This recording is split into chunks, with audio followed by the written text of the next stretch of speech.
आजम खान भले विधायक ना रहे हों, लेकिन उनका रुतबा आज भी समाजवादी पार्टी में काफी बड़ा है। ये बात सपा की स्टार प्रचारकों वाली चिट्ठी से साफ होती है। हालांकि इस बार की चिट्ठी में कई बदलाव हुए हैं, क्योंकि मुलायम के बाद पहली बार ऐसा है जब अखिलेश ही समाजवादी पार्टी के सर्वे सर्वा हैं, और ऐसे में अखिलेश हर किसी नेता को बराबर सम्मान देकर उसे साथ लेकर चलना चाहते हैं।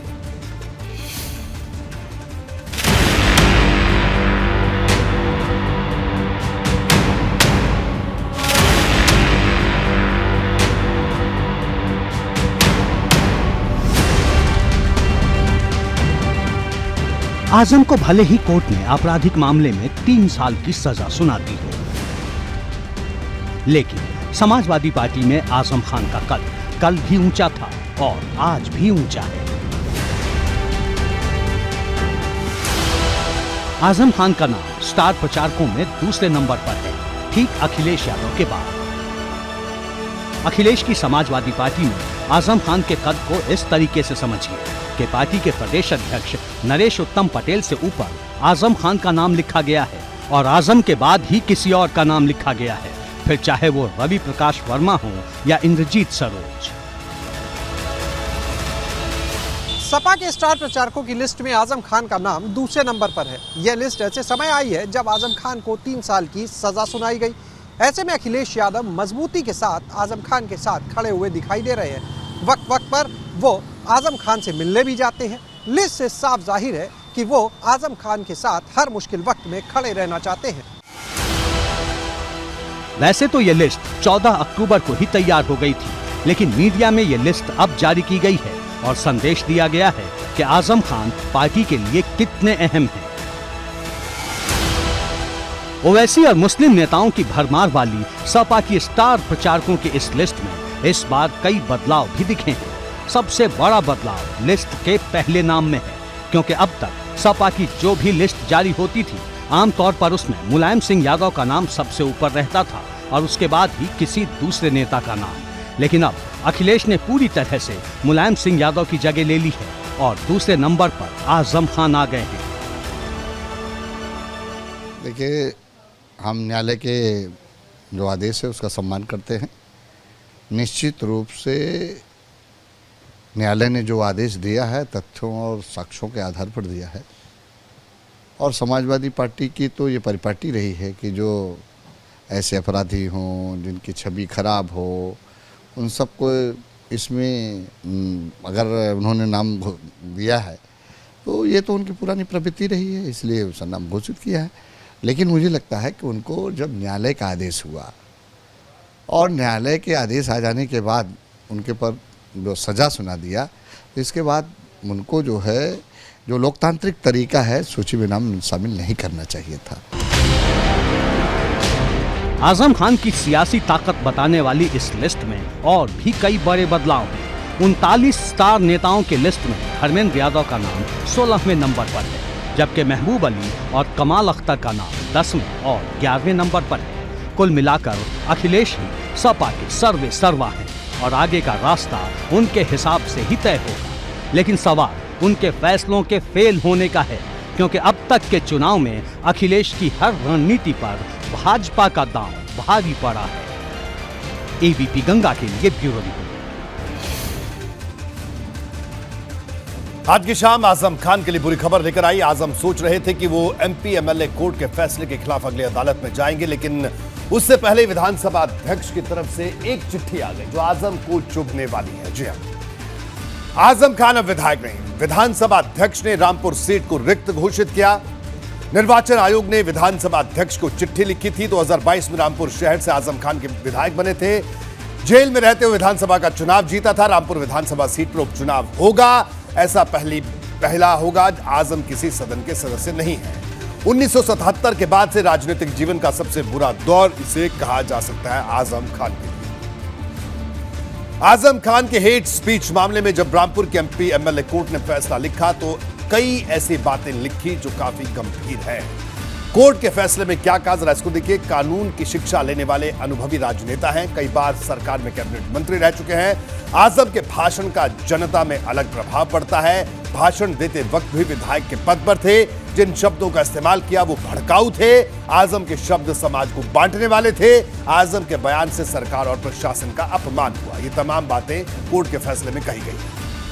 आजम खान को सजा हुई तो सियासत में तपिश बढ़ गई। किसी को आजम खान बेचारे दिखाई देते हैं तो भाजपा के नेता इसे आजम की करनी का फल बता रहे हैं। कुछ नेताओं ने यहां तक कह दिया कि इस वक्त देश में दो तरह के कानून चल रहे हैं। एक वो कानून जो विरोधी दल के नेताओं के लिए इस्तेमाल हो रहा है और दूसरा वो कानून जो भाजपा नेताओं के लिए इस्तेमाल हो रहा है।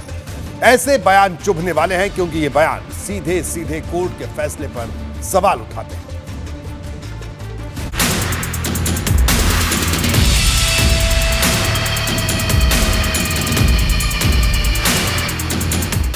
आजम खान इस वक्त मुसीबतों का सबसे बुरा दौर देख रहे हैं।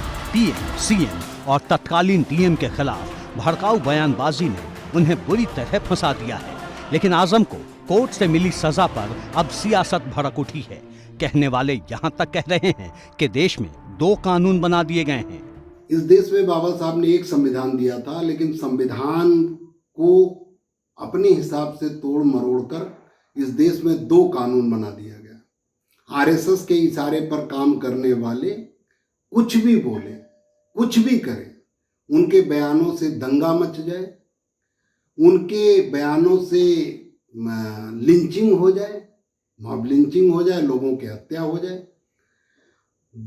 वो बलात्कार कर लें आरएसएस के इशारे पर काम करने वाले, फिर भी पुलिस ऐसा काम करती है कि जिससे उनको सजा ना हो। आजम खान किसी की नजर में सियासत के बेचारे हैं तो किसी की नजर में अपना ही बोया हुआ काट रहे हैं। जैसे ही कोर्ट ने आजम को दोषी ठहराते हुए 3 साल की सजा सुनाई, भाजपा नेताओं ने आजम की जुबान को सियासत का कीचड़ बताना शुरू कर दिया। जहां तक आजम खां का विषय है, उन्होंने जैसा बोया वैसा काटा है। पुरानी सरकारें कानून का ठीक से पालन नहीं करा पाई। उन्होंने जिस प्रकार से पूरे प्रदेश में, रामपुर में अराजकता और लोगों से के साथ व्यवहार और लोगों को लज्जित करना, संवैधानिक संस्थाओं के खिलाफ बोलना, लोगों के बारे में अमर्यादित टिप्पणी करना, ये उनके स्वभाव में था। आजम खान जेल जाने से बच गए हैं क्योंकि उन्हें फौरन जमानत भी मिल गई। अब भाजपा नेता आजम को सियासत का शांति पाठ पढ़ा रहे हैं।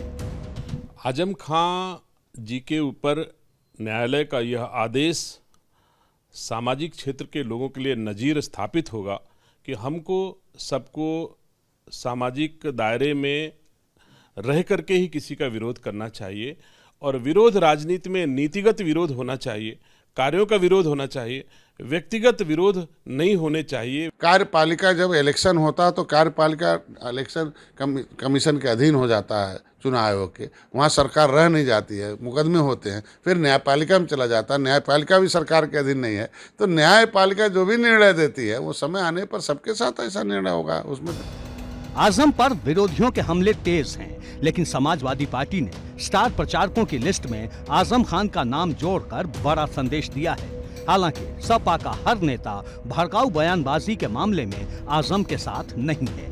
कुछ तो ऐसे भी हैं जो कोर्ट के फैसले को सर्वोपरि बता रहे हैं। देखिए, माननीय न्यायपालिका के किसी भी निर्णय पर मैं कभी कोई कमेंट नहीं करता हूं। मैं हाई कोर्ट का एडवोकेट रहा हूं, तो न्यायपालिका का सम्मान सर्वोपरि होता है। जो भी उसका निर्णय आता है हम उसका सम्मान करते हैं। आजम खान पर मुकदमों की एक लंबी चौड़ी लिस्ट है। अधिकतर मामलों में वो जमानत पर हैं, लेकिन इस बार जो फैसला आया वो उनके सियासी भविष्य पर बड़ा प्रश्न चिन्ह खड़ा कर रहा है। और आजम पर जब भी कोई कार्रवाई होती है वो सरकार और सिस्टम पर तंज कसना नहीं भूलते। इस बार भी उन्होंने ऐसा ही किया था। बेल उसमें मैंडेटरी प्रोविजन है, उस बिना पर बेल पर हूँ, लेकिन मैं इंसाफ का कायल हो गया। कुछ नहीं, सारा जीवन ही संघर्ष का है। लेकिन सवाल अखिलेश का भी है, वो कब तक आजम खान का सहारा बने रहेंगे? क्योंकि पिछली बार भी जब जौहर यूनिवर्सिटी में कथित तौर पर चोरी का सामान मिला था तो अखिलेश ने सरकार पर ही सवाल उठाए थे। यहीं हमने आपने देखा कि एक विधायक चिल्लाता चला गया कि AK-47 हमारे पास रख दी। ऐसा हो सकता है कि पुलिस घेर करके न कहीं बम न रख दे, कहीं AK-47 न रख दे उस यूनिवर्सिटी में, उन्हें झूठा फंसाने के लिए। वहाँ के अधिकारियों को निर्देश है सरकार की तरफ से कि जितना परेशान कर सकते हो, जितने झूठे मुकदमे लगा सकते हो वो लगाइए आप। उनसे यही कहा है कि लगातार सरकार आदरणीय मोहम्मद आजम खान साहब और उनके परिवार पर झूठे मुकदमे लगा रही है। मुसीबत सिर्फ आजम खान पर ही नहीं है। सपा के एक विधायक रमाकांत यादव भी जेल में बंद हैं।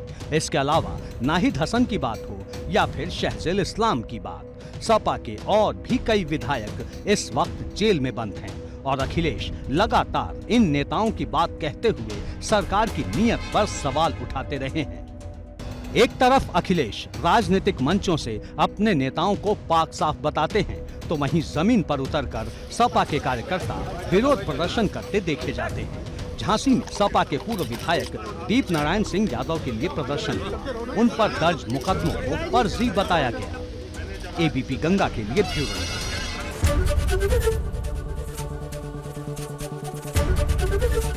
ABP गंगा, खबर आपकी, जुबान आपकी।